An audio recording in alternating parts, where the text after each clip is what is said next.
ഹജ്ജ് കർമ്മത്തിനിടെ കനത്ത ചൂടിൽ ഇന്നലെ മാത്രം 2700-ലധികം പേർക്ക് സൂര്യാഘാതവും തളർച്ചയും നേരിട്ടതായി ആരോഗ്യ മന്ത്രാലയം അറിയിച്ചു.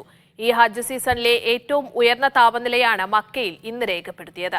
ചൂട് വർദ്ധിച്ചതോടെ ഉച്ചസമയത്ത് ജംറകളിലേക്കുള്ള തീർത്ഥാടകരുടെ ഒഴുക്കിന് നിയന്ത്രണം ഏർപ്പെടുത്തി. ഇന്നായിരുന്നു ഈ ഹജ്ജ് സീസൺ ആരംഭിച്ചതിന് ശേഷമുള്ള ഏറ്റവും ഉയർന്ന താപനില രേഖപ്പെടുത്തിയത്. മിനയിലും അറഫയിലും 49 ഡിഗ്രി സെൽഷ്യസ് വരെ താപനില ഉയരുമെന്ന് കാലാവസ്ഥാ നിരീക്ഷണ കേന്ദ്രം മുന്നറിയിപ്പ് നൽകിയിരുന്നു.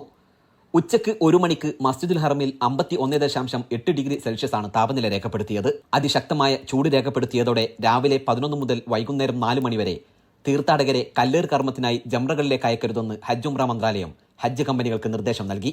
ഹാജിമാർ മുസ്ദലിഫയിൽ നിന്നും മിനയിലെത്തി കല്ലേർ കർമ്മം നടത്തിയ ഇന്നലെ മാത്രം 2764 പേർക്ക് സൂര്യാഘാതവും തളർച്ചയും നേരിട്ടതായി ആരോഗ്യ മന്ത്രാലയം അറിയിച്ചു. ഇന്നും നിരവധി പേർക്ക് ചൂട് വർദ്ധിച്ചതുമൂലമുള്ള ശാരീരിക പ്രയാസങ്ങൾ നേരിട്ടു. ജംറകളിലും മറ്റു ഭാഗങ്ങളിലുമായി തളർന്നു വീണ നിരവധി പേരെ ആശുപത്രികളിലേക്ക് മാറ്റി. വരും ദിവസങ്ങളിലും പുണ്യസ്ഥലങ്ങളിൽ കനത്ത ചൂട് രേഖപ്പെടുത്തുമെന്നാണ് മുന്നറിയിപ്പ്. അതിനാൽ കുടകളില്ലാതെ പുറത്തിറങ്ങരുതെന്നും നേരിട്ട് സൂര്യപ്രകാശം ഏൽക്കരുതെന്നും മന്ത്രാലയം തീർത്ഥാടകരെ ഓർമ്മിപ്പിച്ചു. ഛർദി, തലവേദന, ശക്തമായ തുമ്മൽ എന്നിവ ചൂട് സമ്മർദ്ദത്തിന്റെയും സൂര്യാഘാതത്തിന്റെയും ലക്ഷണങ്ങളാണെന്നും ഇത്തരം ലക്ഷണങ്ങളുള്ളവർ ഉടൻ ചികിത്സ തേടണമെന്നും മന്ത്രാലയം അറിയിച്ചു. Gafoor Kondotty, media 1, Mecca.